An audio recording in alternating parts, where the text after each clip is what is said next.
If reposted.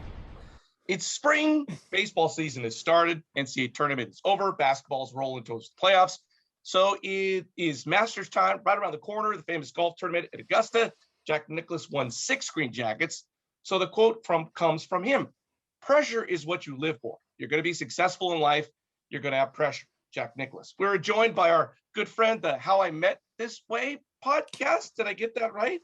No, that's How okay. I Met Your I don't Mother. expect it to. How I Met Your Mother. Just give us your podcast real quick. I don't even know anymore. You ruined the name so many times. How I Got That Way.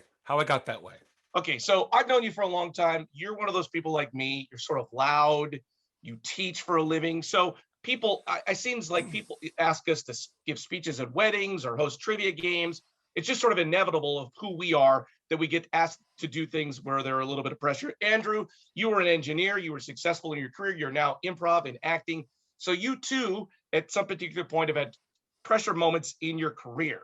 Do you handle pressure well is the first question I have for you, Brandon. Yes. And why is that? I do. I think from sports, honestly, I've always wondered why, and I love golf, don't get me wrong, and I love the Golden Bear. But I've always thought it was interesting that golfers could be like, oh, stop making noise, but a baseball player could have a 100-mile-an-hour pitch thrown at him with 100,000 screaming fans. Seemingly, they're the function of the athletics and the brain working together. So I know it's what you're used to, but I don't have pressure. I don't have a problem with pressure. I do have a problem with this quote, but I don't have a problem with pressure in general. Well, let's get to that in a second. Keller, you do you feel nervous before you go on stage? Does the pressure mount, anxiety, that kind of thing? Well, I mean, I think it's kind of a declining thing. The first time I ever went on improv stage, I thought I was going to throw up because I thought it was going to determine if I was going to be successful or not. And the more I do it, the easier it gets and the less I think about it. But you made this comment about like people ask you to give speeches and host things, and that is not a pressure-filled thing for you because it's what you do. You do it more and more and it becomes easy. But if I said you have to sit down for the next 3 hours and do long division, that might feel like more pressure for you because it's not something you do. So pressure is going to affect people differently and the situation's going to be different. I think live speaking is commonly one of the most daunting things to do, but if you do it, it becomes easier. So maybe I have a problem with the quote too. I will push. Okay, let's get to the problems of the quote in a second. I do speak for a living. That's kind of what I do, but I always get nervous when I have to give a toast speech, whatever. I always get huge butterflies and I feel an immense amount of pressure. I've just done it enough times now, know that I can get through it, but I'm always nervous. What's your problem with the quote, Doble, first? Well, I'm honestly, I don't ever get nervous when I have to speak in front of people. I think I agree with Andrew on that one. It's like there are lots of things that I get nervous about doing, but it's what you're comfortable with, what you're, sort of what you do. If you do it a million times, which I've done a million speaking things, it's just sort of like you kind of go through I'm just talking to this one person. I get more nervous doing a podcast looking at you two on a camera than I do speaking to 1,000 people, honestly, because I'm like, Andrew's making these funny little faces. I wish people could watch this because there's a lot going on behind the scenes. Right. But I mean, they can, if they want to, but what I'm saying is there's 2 different mediums going on. My problem is sort of it's more the idea that, and again, I love the Golden Bear. He seems like a great guy. He seems like he has a really healthy, balanced life. But I just watched that Tiger Woods documentary a couple weeks ago. I mean, dude had all the pressure in the world. I mean, he was the epitome of pressure and handling pressure, right? Sinking 30-foot putts to win the Masters, which is one of the great sporting events of all time.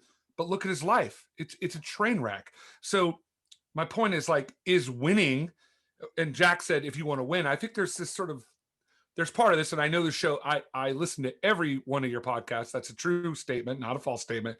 And you guys talk a lot about sort of people being the best they can be and working hard. And, it's about like sort of achieving your best self, right? In a lot of ways, looking at quotes and talking about how that happens. But I'm not necessarily sure that winning the Masters is the greatest thing that ever happened to somebody. So yeah, there's pressure in it. And Jordan Spieth won when he was 21, and now look at him. He hasn't won in like 1,000 years.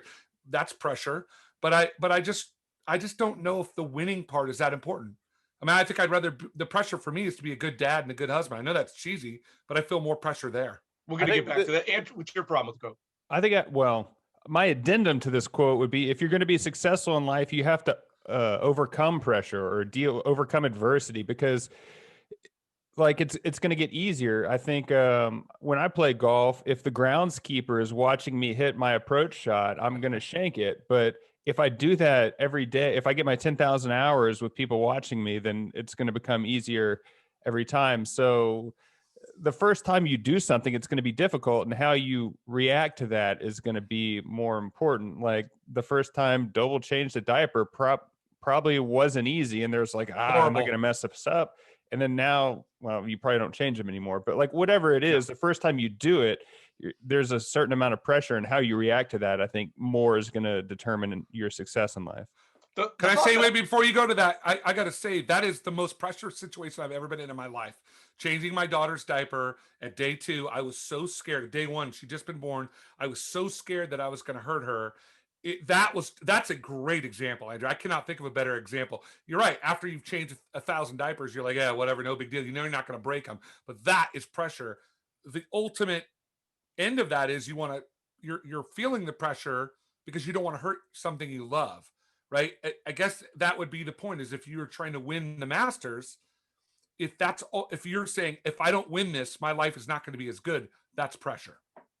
I will say that he did change one of my kids' diapers once before he had his own daughter, and he basically took my kid's pants off and wiped it on a tree. He was literally taking my kid's butt. It's kind of true. The worst change of a diaper in the history of mankind. The idea that I had behind this quote is that if you don't want pressure, you never get married, and you become some sort of mundane insurance adjuster, because there's no pressure in that. But if you get married and have kids and have a somewhat typical job, there are moments in your life that you will have pressure. That's I strongly disagree with that. Oh, okay. Well, get on here. Well, I mean, as a self-proclaimed Cali kid, when we talked about the spring, and you don't understand spring and other places, but like in the South, there is so much more pressure to not get married than there is to get married. So, I mean, I agree with what you're saying in sentiment. Like if you never take any risks, you're not going to do anything. But getting married in the South is easier than not, I think. But it's also interesting to look at the front end of this quote. Pressure is what you live for. The type of people that seek out uncomfortable situations, I agree with more than the back end of his statement. Yeah, I agree. And I think that's what my point is that it depends on what you want the outcome to be, right? If I guess my only problem with the quote is simply saying successful people seek out pressure. And that's probably true if you think about it in the purest form of what pressure is. But there's also this part of this, it's a little bit like the t-shirt the guy wears, that's got the huge beer belly. It's like win or go home. Like, bro, you've never won anything in your life. I mean, you're wearing this shirt, and that's just becomes this weird mantra that people have that doesn't mean anything. And it's just like, oh, winning is everything. It's like, well, no, it's not, because look at Gonzaga went 35-1. They lost their last game. It's like they're the worst team ever. No, they won 35 games, lost 1. So does that mean that Gonzaga just is horrible and they're not successful? I would disagree with that. Yes, I like to say successful people probably seek out pressure. The cat lady who doesn't have any friends and sits home and plays with cats is probably not looking for any pressure to come her way. So that's why she's hanging out with cats. Yeah, I guess the encompassing statement is like it's all subjective on what you want from life. And maybe you don't know what you want if you never try anything. But my advice is to always step out and try to wipe one of the Olsen's kids' butts on the tree. Yeah. Well, if you feel like you're under a lot of pressure, please check out How I Got That Way podcast. He has a series going where he interviewed his dad, and he's replaying those interviews, and I think it's really cool. Check it out. I'm Andrew Keller for Larry and Brandon saying thanks for stopping by.